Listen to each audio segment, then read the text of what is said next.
At the gala, his mistress mocked my cute little hobby. She didn't know I quietly owned his empire's $180 million patents. I revoked the license. Next day, 43 missed calls. The lights in the grand ballroom were absolutely blinding. I had honestly forgotten how harsh stage lighting could be, or maybe I had just never noticed before because I had never actually been invited to sit anywhere near the front row at the National Innovation Awards. I was sitting in the very back of the room, tucked away in a dark corner near the swinging doors of the catering kitchen. Table 47. I had checked my perfectly embossed little place card twice when I arrived, just to be sure there hadn't been a mistake. There wasn't. Up on the brightly lit stage stood my husband, Julian. We had been married for 17 years. Right now, he was holding the Medical Technology Pioneer Award, the heavy crystal trophy gleaming in his hands as he flashed his winning, charismatic smile at the sea of industry cameras. It was a very specific smile. I knew it intimately because I had watched him practice and perfect that exact expression in our master bathroom mirror every morning for the past 3 weeks. I want to thank my incredible, tireless team at Harding Solutions, Julian said, his deep, resonant voice echoing through the massive ballroom. He leaned into the microphone, exuding that confident charm that made investors open their wallets. And a very special thank you to my brilliant Vice President of Sales, Vanessa Roth. Vanessa, you believed in this impossible vision from day one. I watched from the shadows of Table 47 as Vanessa stood up from her prime seat at Table 3. She was wearing a stunning, form-fitting burgundy dress, her dark hair cascading perfectly over her shoulders. She placed a manicured hand over her heart, her eyes welling up with what looked like genuine, overwhelmed tears, and mouthed the words, "Thank you," directly at my husband. The room erupted into applause. Julian continued, his voice swelling with emotion. He thanked his lead investors. He thanked his board of directors. He thanked his college mentors, his business coaches, and the engineers who built the physical prototypes. He paused, scanning the enormous crowd of over 1,000 people. His eyes swept right past the dark corner where I was sitting, not even registering my presence. To everyone who said a portable, affordable dialysis device was mathematically and scientifically impossible, Julian declared, raising the trophy higher, "Thank you for giving me the motivation to prove you wrong." The applause this time was deafening, thunderous. People were actually giving him a standing ovation. I remained seated. I clapped, too, purely out of muscle memory and social conditioning, but as I brought my hands together, a heavy, freezing sensation settled deep inside my chest. It wasn't just sadness. It was the absolute, undeniable realization of my own erasure. I looked down at my hands. These were the hands that had typed every single word of the provisional patent application for that portable dialysis pump. I had drafted the intricate claims architecture that protected the fluid filtration mechanism he was currently being worshipped for. My name, Clara Harding, was registered as the attorney of record on every single piece of intellectual property that made his company worth $180 million. But looking around this room, listening to the cheers, it was completely clear.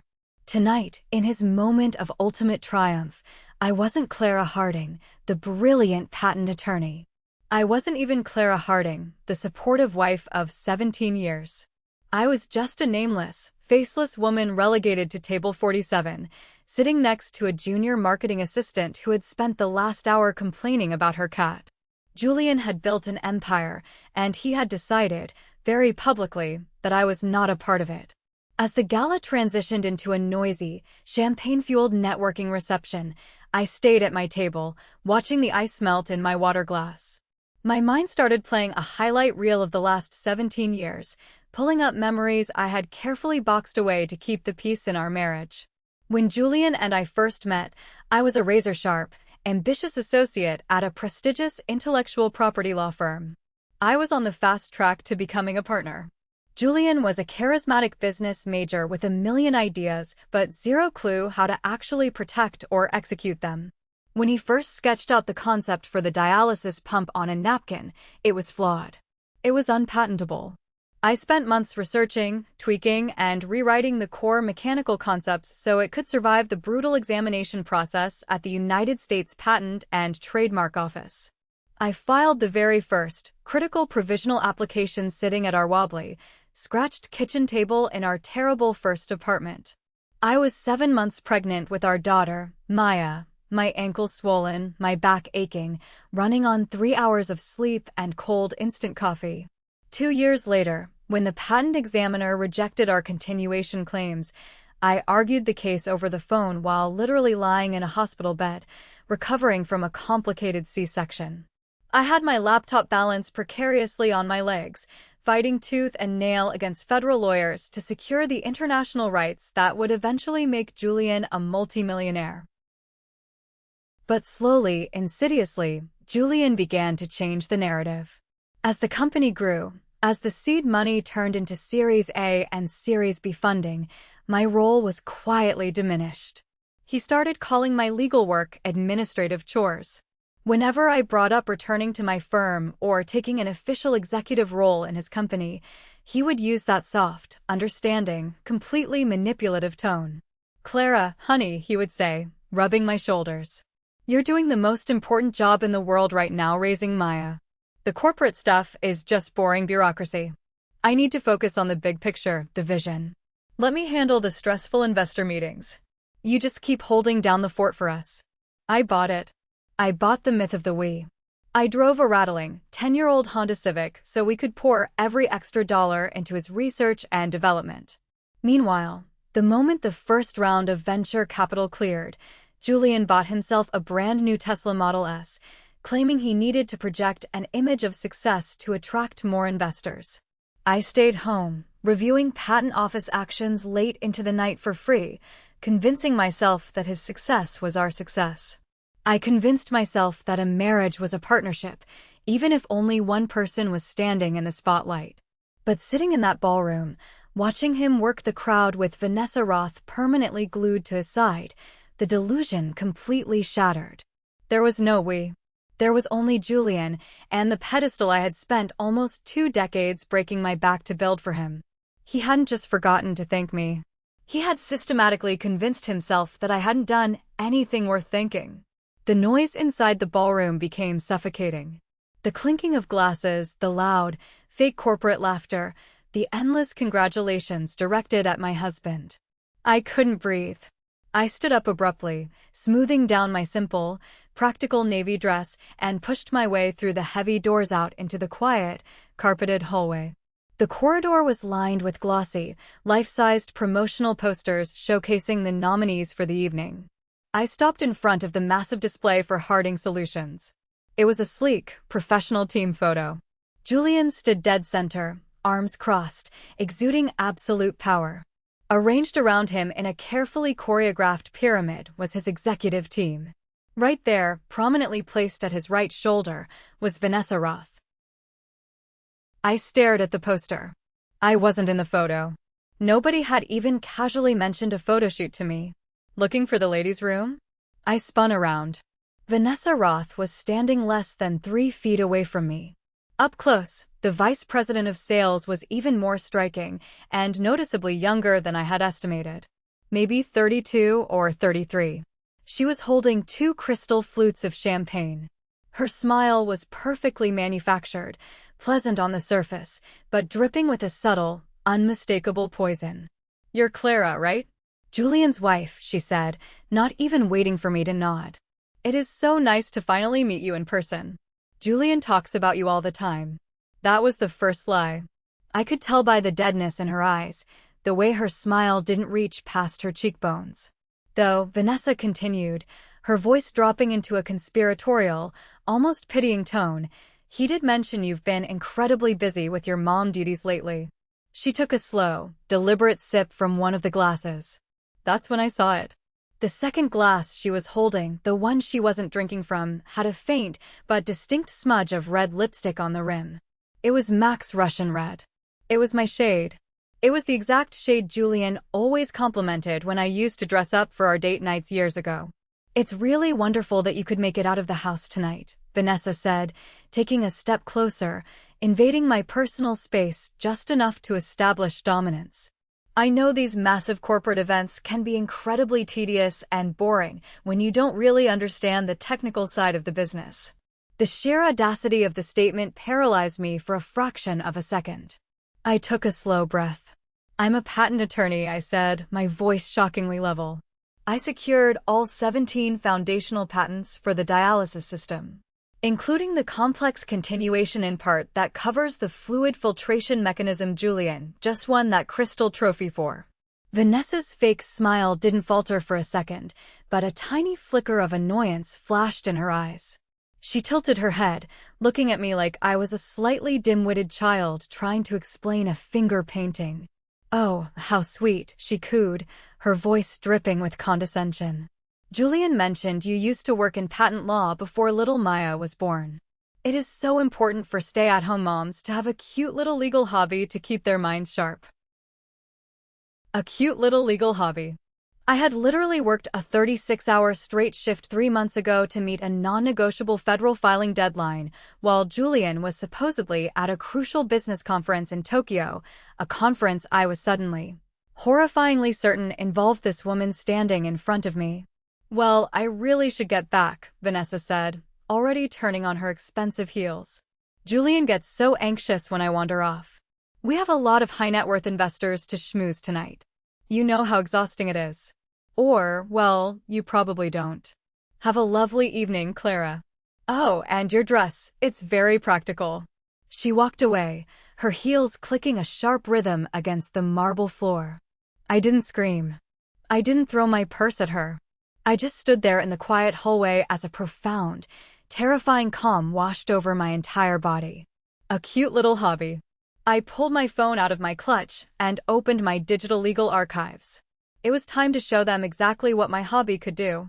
We left the gala just after midnight. Julian was buzzing with adrenaline, his ego completely inflated by the hours of endless praise. The drive back to our suburban home was suffocatingly quiet.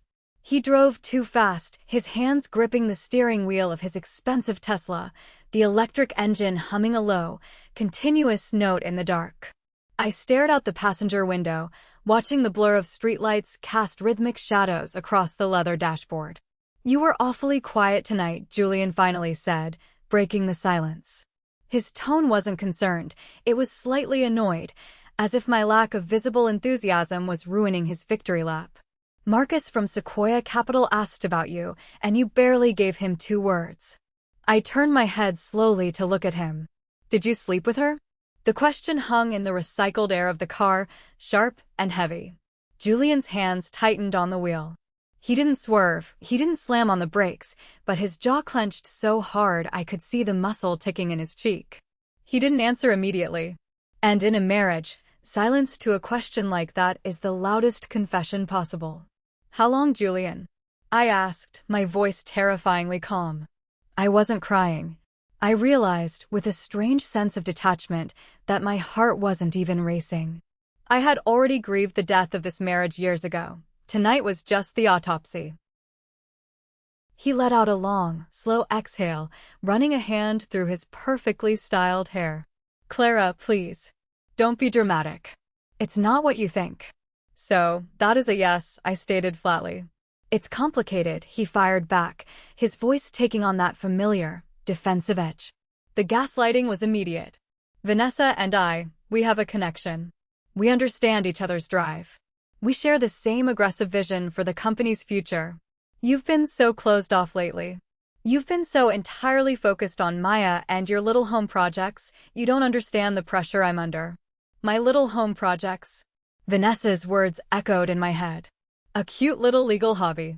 "You mean my legal career," I said, every word carefully measured, the career I put on permanent hold for 12 years because someone needed to actually raise our child and manage our lives while you were busy having a connection with your vice president of sales? "Don't do this right now, Clara. Not tonight. Let me have this one night." "How long, Julian?" I demanded, raising my voice just enough to cut through his nonsense. The silence stretched for another mile. 2 years, he finally muttered, staring straight ahead at the road. "Since we brought her on board." 2 years. 24 months of late-night strategy sessions, weekend business trips to San Francisco and Tokyo, and sudden emergency board meetings. 24 months of him kissing me goodbye at the door before driving off to sleep with a woman who thought I was a pathetic housewife. The Tesla pulled into our dark, quiet driveway. The garage door motor whirred to life. Before Julian even put the car in park, I unbuckled my seatbelt, opened the door, and stepped out into the cool night air. I didn't slam the door. I didn't look back. I walked into the house, leaving him sitting in the dark garage with his crystal trophy. I walked straight past the living room where we used to sit on the floor and dream about the future. I walked past the kitchen where I had spent countless evenings reheating dinners for him. I went straight to my home office. It was a cramped, converted guest bedroom that Julian constantly complained about, saying the stacks of legal folders made the house look cluttered and unprofessional when his investor friends came over for dinner. I locked the door behind me. I turned on the small desk lamp, watching the dust motes dance in the warm yellow light. I opened my laptop and bypassed my everyday files, digging deep into the encrypted folders I hadn't needed to review in years. I was looking for the foundational corporate structuring documents. Let me explain something about Julian. He is a phenomenal salesman. He can charm a venture capitalist into handing over $20 million based on a 30-minute PowerPoint presentation. But he is incredibly, fundamentally lazy when it comes to details. He hates reading contracts. He hates the boring legal bureaucracy. Over the last decade, whenever I put a stack of legal documents in front of him, pointing out where he needed to sign, he would just scribble his name without reading a single paragraph, completely trusting that his devoted wife was handling the tedious stuff. I found the PDF file I was looking for. It was dated 7 years ago, right around the time Maya was in first grade and Harding Solutions was preparing for its very first major round of external funding. I opened the document. There it was, in crisp, undeniable black and white. Harding Patent Holdings, LLC. Years ago, knowing how volatile tech startups could be, I had insisted on separating the intellectual property from the main operating company to protect our family's assets in case the business went bankrupt. I created a holding company. Harding Patent Holdings, LLC owned absolutely every single patent related to the dialysis technology. And who was the majority owner of that holding company? I was. I held a 62% controlling interest. Julian's massive, $180 million tech empire, Harding Solutions, didn't actually own the technology they were selling. They merely licensed the right to use the patents from my holding company. I scrolled down to the master licensing agreement, a document I had drafted myself, line by tedious line, sitting at this exact desk. I navigated to Section 8, titled Termination Provisions. My eyes scanned the dense legal jargon until I found the exact clause I had embedded as a standard, protective measure. Section 8.3. Licensor may terminate this agreement, with or without cause, by providing 30 days written notice to the licensee. Upon termination, licensee must immediately cease all manufacturing, marketing, and sale of any products utilizing the licensed intellectual property. Julian had signed the bottom of that page 7 years ago. I stared at his messy signature on the screen. He had built a fortress, but because he was too arrogant to read the blueprints, he didn't realize I held the detonator to the entire foundation. The clock on my computer screen clicked over to 4 in the morning. The house was completely silent, save for the hum of the refrigerator down the hall. My fingers hovered over the keyboard. I wasn't just angry anymore. I was operating with a cold, terrifying surgical precision. I opened a new, blank document. I didn't hesitate. I didn't second-guess myself. I began to type. To the Board of Directors and Executive Management of Harding Solutions, Incorporated.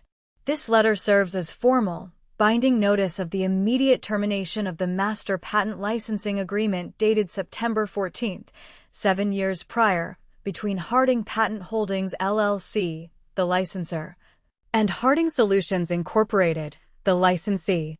I cited the exact clauses. I outlined the intellectual property portfolio, listing all 17 patent numbers. I stated clearly, in irrefutable legal terms, that pursuant to my rights as the majority owner of the holding company, Harding Solutions had exactly 30 days to cease all operations related to the dialysis pump technology.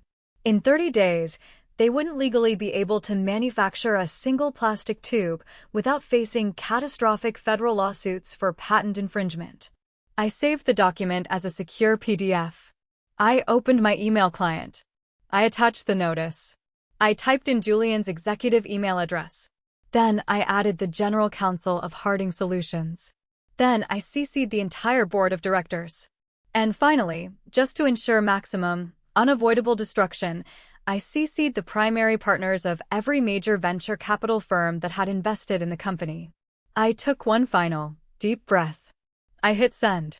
The digital swoosh sound seemed incredibly loud in the quiet room. It was done. The missile was in the air, and there was absolutely no way to recall it. I opened my bottom desk drawer and pulled out a thick, manila envelope. Inside were fully drafted divorce papers. I had actually paid a family law attorney to draw them up 6 months ago when my suspicions about Vanessa first started keeping me awake at night. I had been too terrified, too attached to the illusion of my family, to actually serve them. Not anymore. I walked downstairs to the kitchen.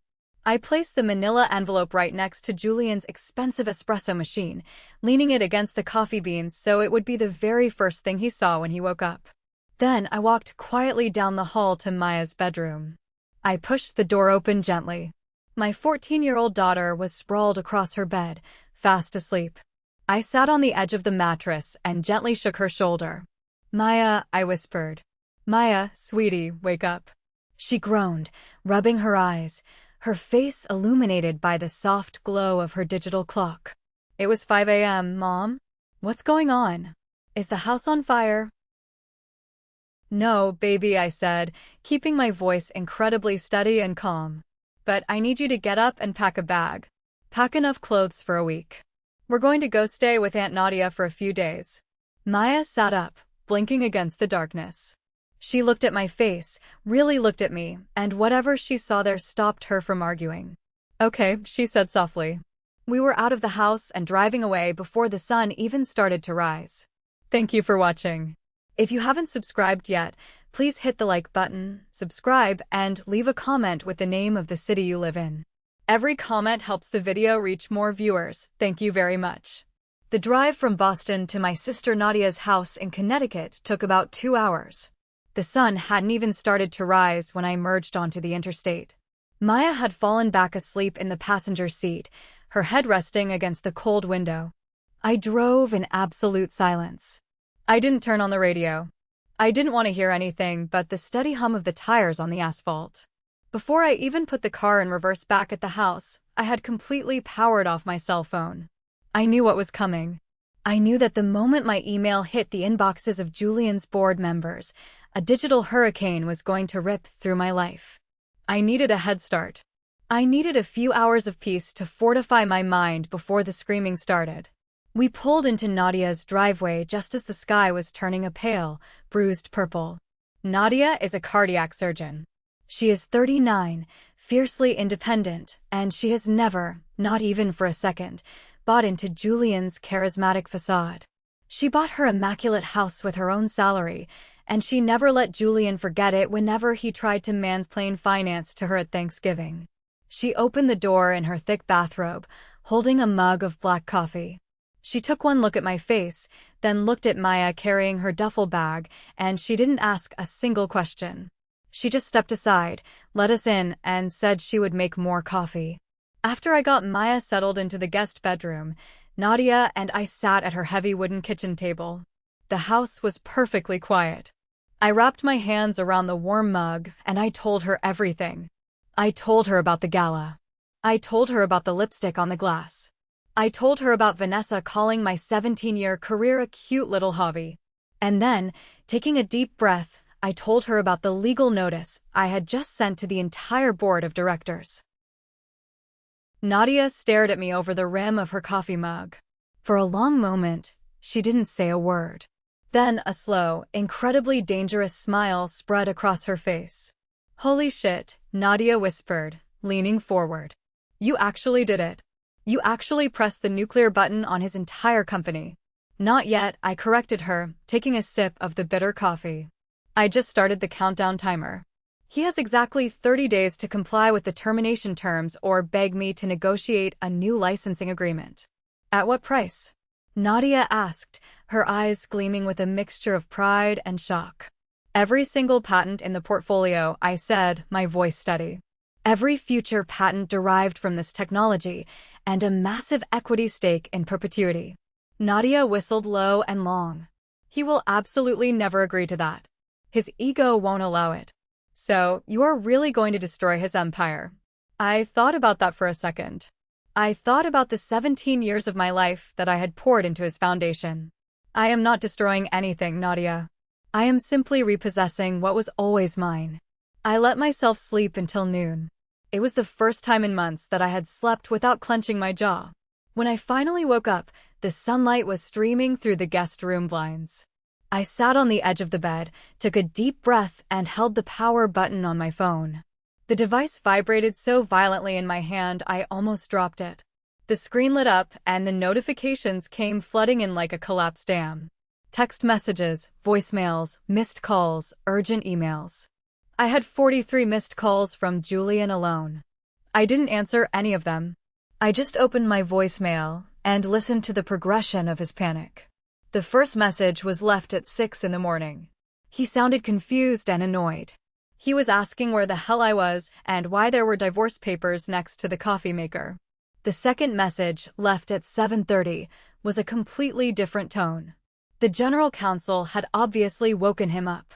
Julian was screaming into the phone, his voice cracking with panic. He was demanding that I answer my phone right now, telling me I couldn't do this, that this was his company, his life's work. The third message, left just an hour ago, was pure, unadulterated rage. He threatened to call the police. He threatened to sue me for everything I was worth. He called me names I won't repeat. I deleted all of them without a second thought. Then, there was a voicemail from a number I didn't recognize. I tapped play. Clara, a woman's voice said, trembling slightly. This is Vanessa Roth. I think there has been a terrible misunderstanding. Julian is very upset. We both are. Please call me back so we can resolve this like adults. I actually laughed out loud in the empty bedroom. We. She had actually used the word we. I deleted her message too. Instead, I dialed the only number that mattered right now. Harrison Gaines, my former senior partner from the law firm I used to work for. He is 60 years old, sharp as a tack, and one of the most ruthless intellectual property litigators in the state. He answered on the first ring. Thank God, Harrison said, his voice grave. Clara, talk to me right now. Julian's general counsel just called me in an absolute panic. They received your termination notice. Julian is threatening to see you into oblivion. What is your endgame here? My endgame is getting what I am owed, I said, pacing the floor. 17 years of my life, Harrison. 17 years of my career sacrificed while he built an empire on my intellectual property. And you know what he told me last night? He told me I just handled the legal bureaucracy. Harrison let out a heavy sigh over the line. Jesus. I want 40% equity in Harding Solutions, I told him, laying out my terms. I want all future patent rights returned to my holding company. And I want a permanent seat on the board of directors. Non-negotiable. He will fight you to the bitter end, Harrison warned. Let him, I replied coldly. Every single patent is in my name. Harding Patent Holdings owns the intellectual property. The licensing agreement gives me the absolute, undeniable right to terminate. He can hire all the expensive lawyers he wants. He will lose. Harrison was quiet for a moment. You know this is going to get incredibly ugly in the press, Clara. It's already ugly, Harrison. I'm just finally turning the lights on. Draft the proposed settlement terms. I will see you on Monday. That evening, the house smelled like baking crust and melting cheese. Maya and I were making pizza from scratch in Nadia's kitchen. It was something we used to do every single Friday night, back before Julian decided that our home kitchen needed to look like a pristine, untouched magazine cover at all times just in case a potential investor dropped by unannounced. I was spreading the tomato sauce, watching Maya carefully shred the mozzarella cheese. She had been quiet most of the day, watching television with Nadia, but I could tell the gears in her 14-year-old brain were turning. I had been absolutely dreading this conversation.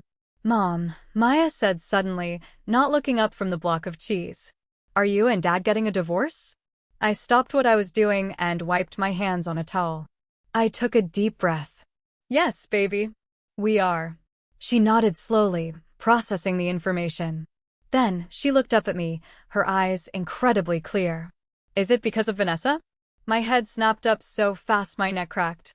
I stared at my daughter, completely speechless. You knew." "Mom, I'm 14. "I am not stupid," Maya said, rolling her eyes with that classic teenage attitude, though her voice carried a heavy sadness. "I have seen the way they text each other when he leaves his phone unlocked on the couch. And he has been gone every single weekend for business trips for like 2 years." She paused, wiping a stray piece of cheese off the counter.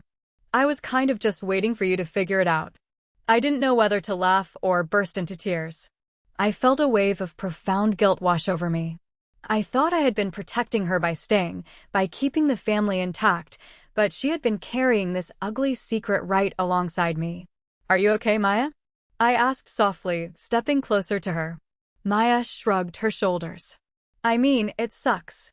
But also, Dad has kind of been a jerk lately. He totally forgot my birthday last month. He said he had a crucial investor meeting in San Francisco. But I saw Vanessa's Instagram story.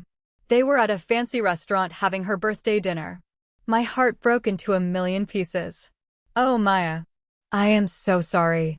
That is not your fault." She looked at me seriously, holding my gaze.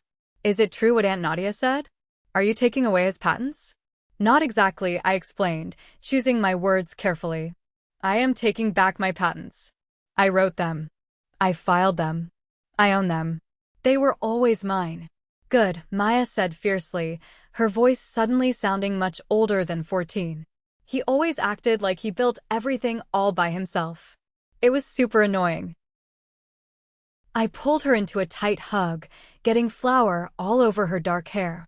All the remaining guilt I had about destroying Julian's company completely evaporated. I wasn't just doing this for my own pride anymore. I was doing it to show my daughter what it looks like when a woman finally stands up and refuses to be erased. "We are going to be okay," I whispered into her hair. "I know," Maya said, hugging me back. "You're like, really smart, Mom. You'll figure it out." By Tuesday morning, the story had officially broken. It didn't take long for the tech and financial journalists to start digging into the SEC filings after rumors of a massive panic at Harding Solutions leaked out. The Wall Street Journal ran the headline in their technology section: "Medical tech darling Harding Solutions faces existential IP crisis as founder's wife revokes patent licenses." By Wednesday, it was everywhere. Forbes, Bloomberg, and even local Boston news outlets were picking it up. My face wasn't in the papers, but my name was suddenly the most searched term in the medical device industry. On Thursday morning, I woke up to find my professional network had exploded.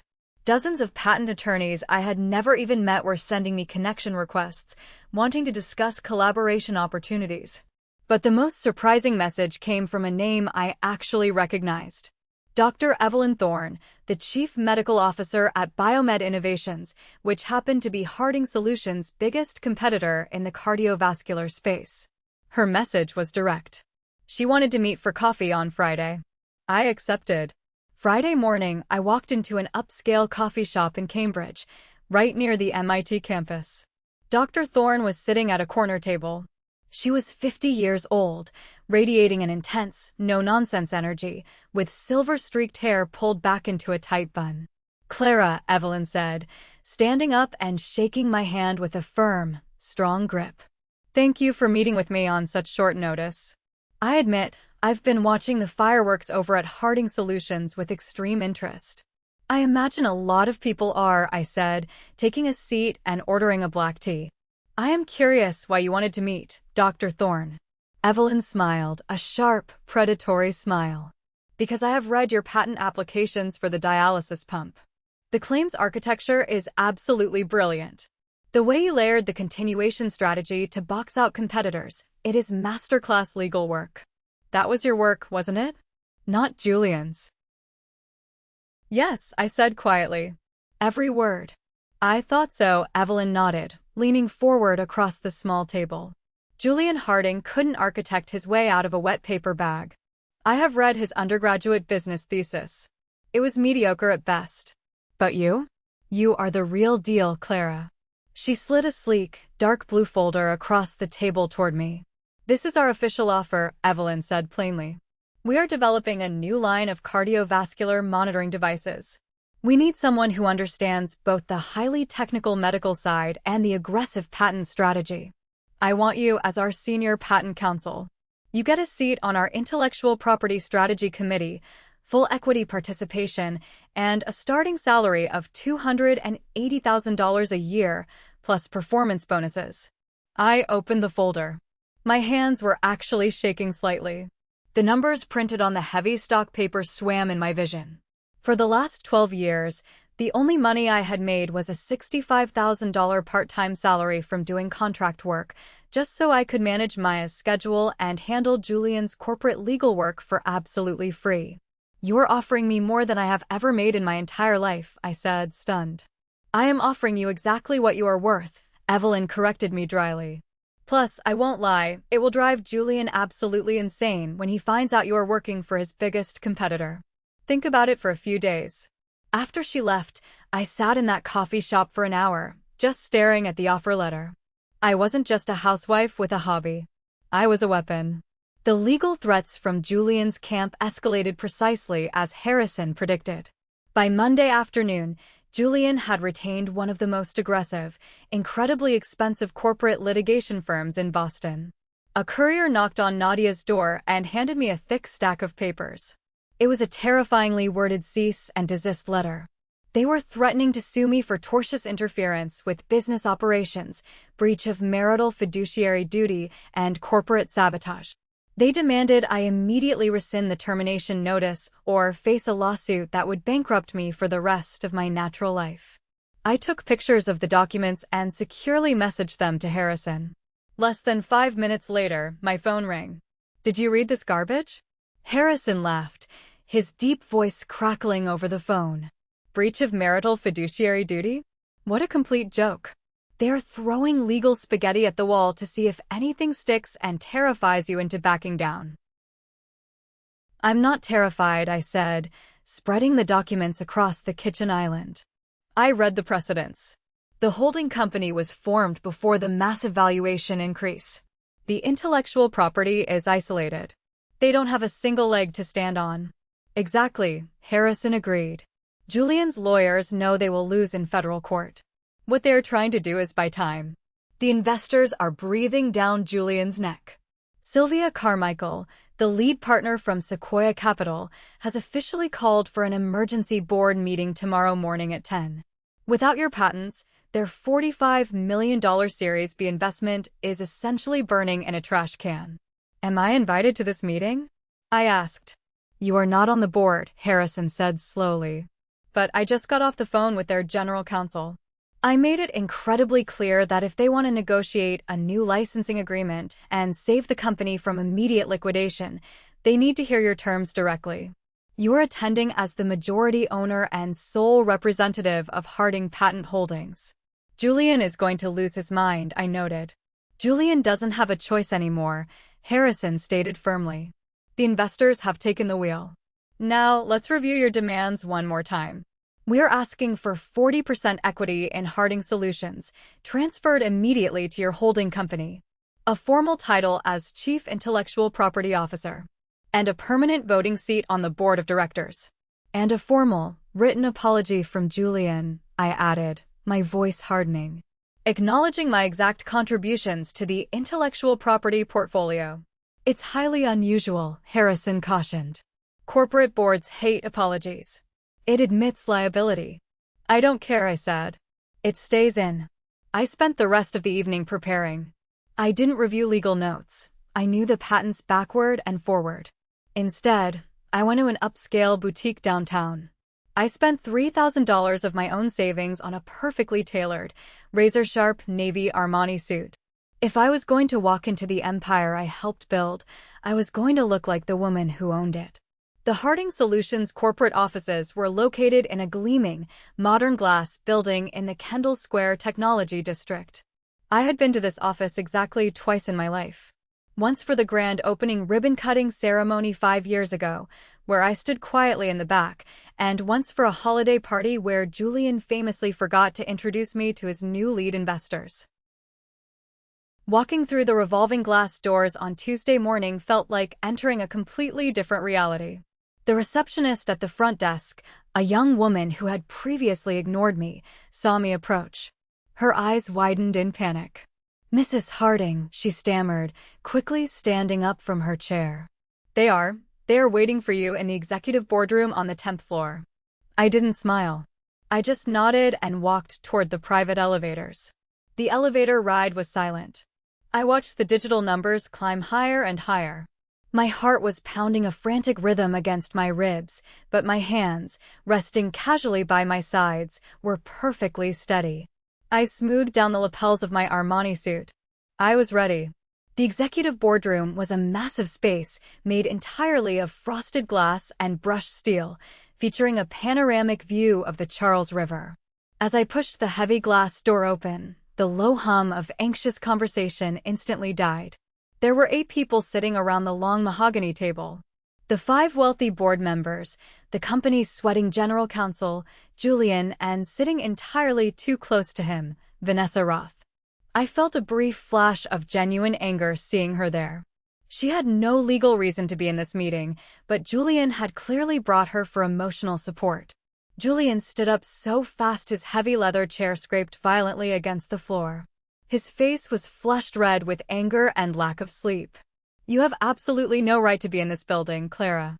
"Sit down and shut up, Julian," a sharp, authoritative voice echoed through the room. It was Sylvia Carmichael. She was the lead investor from Sequoia Capital, the woman who had personally authorized the $45 million injection into the company. She was in her mid-50s, wore a terrifyingly expensive gray suit, and looked like she would gladly eat broken glass for breakfast. "Mrs. Harding was invited by this board," Sylvia said. Her eyes locked onto Julian until he slowly, humiliatingly sank back into his chair. Sylvia then turned her gaze to me, gesturing with an elegant hand to the single empty leather chair at the very head of the table. The seat of power. "Please, Clara," Sylvia said smoothly. "Take a seat. We have a lot of money to discuss." I walked slowly across the thick carpet. I felt the weight of every single stair in that room. Julian looked like he wanted to jump across the table and strangle me. Vanessa looked surprisingly small, her posture rigid and defensive. I pulled out the heavy leather chair at the head of the mahogany table, sat down, and placed my sleek leather portfolio on the polished wood. "Let's make this quick, Mrs. Harding," Sylvia said, folding her hands. "We have extensively reviewed your termination notice and your proposed new licensing terms. This board would like to fully understand your legal position." I looked directly at Julian, holding his furious gaze before turning to address the investors.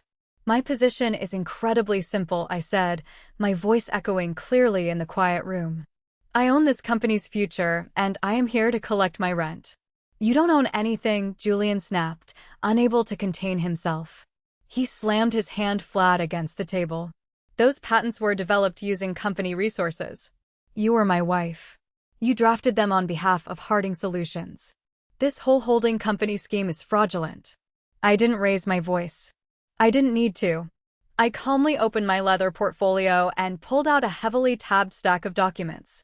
I slid them across the polished table toward the company's general counsel. "Actually, they were not," I stated clearly. "I have meticulously documented every single billable hour I worked on those 17 patents. All drafting, filing, and federal correspondence was performed during my personal time, late at night, utilizing my own personal computer equipment. Harding Solutions never paid me a single dime in salary or consulting fees for my legal services. The intellectual property belongs entirely to the holding company." Vanessa leaned forward, her perfectly manicured hands gripping her expensive pen so tightly her knuckles were white.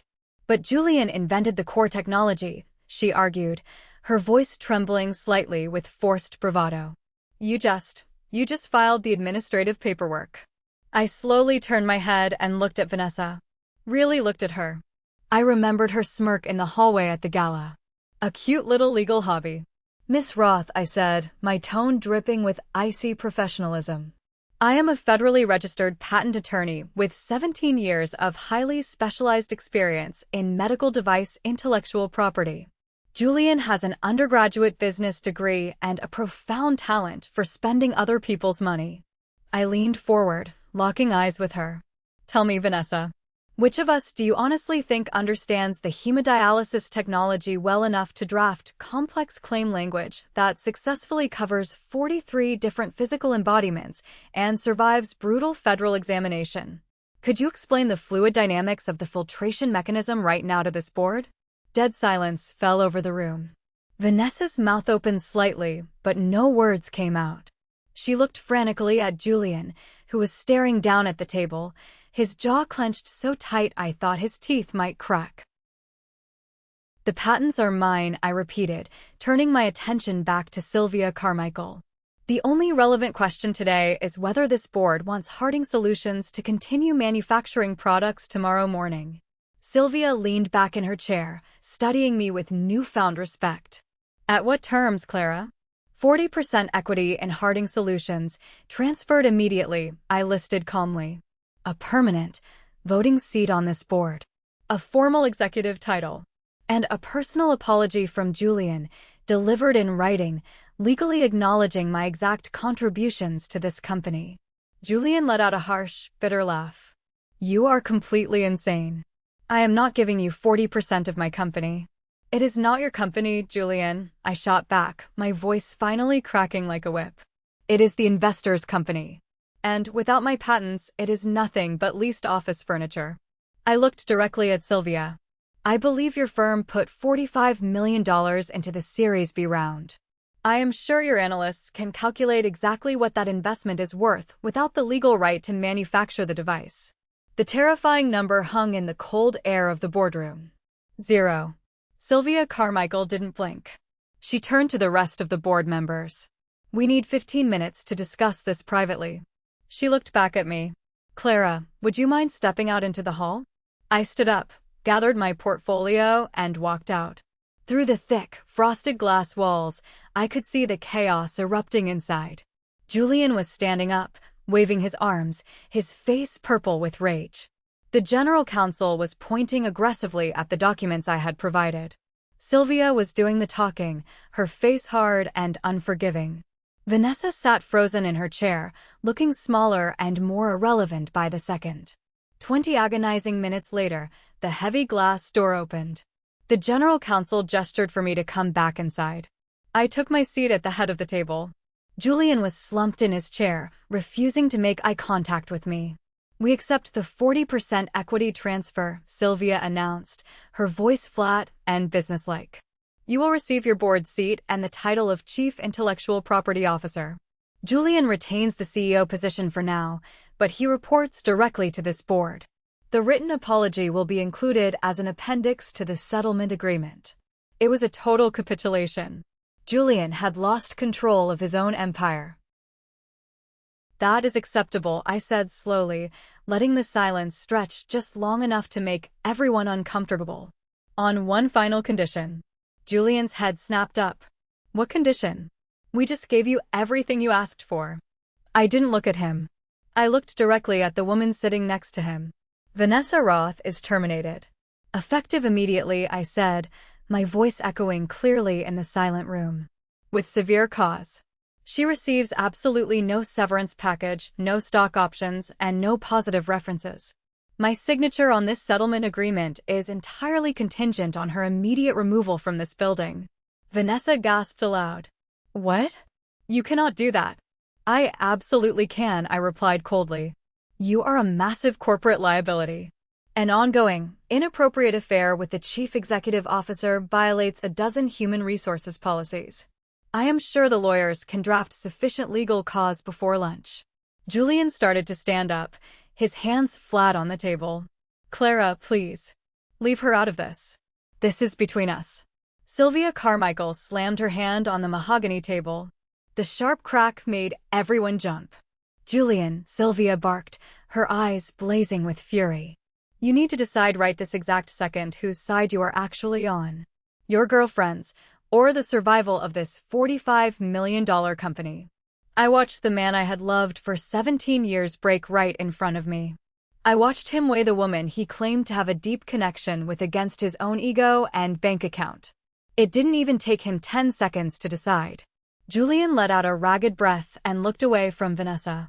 Fine, he whispered. She is fired. Vanessa turned to him, her face completely pale, a look of absolute betrayal masking her elegant features. Julian? You promised me. I'm sorry, Julian muttered to the table, completely lacking a spine.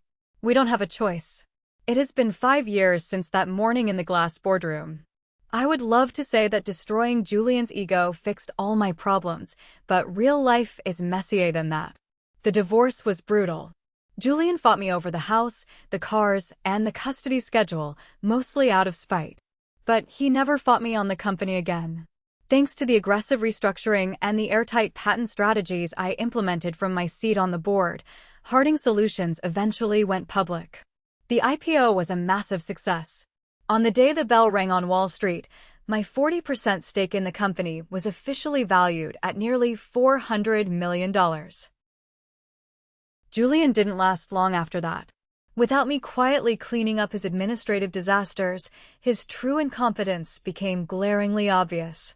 The board of directors, led by my new ally Sylvia Carmichael, finally grew tired of his erratic behavior and forced him to step down as CEO. The official press release claimed he was pursuing new entrepreneurial ventures. The reality was that he was kicked out of the very house he thought he built. I took some of my new wealth and established a $50 million foundation. We provide massive scholarships for young women pursuing degrees in STEM fields, and we fund a ruthless legal aid clinic for stay-at-home mothers going through high-conflict divorces. Maya is 19 now.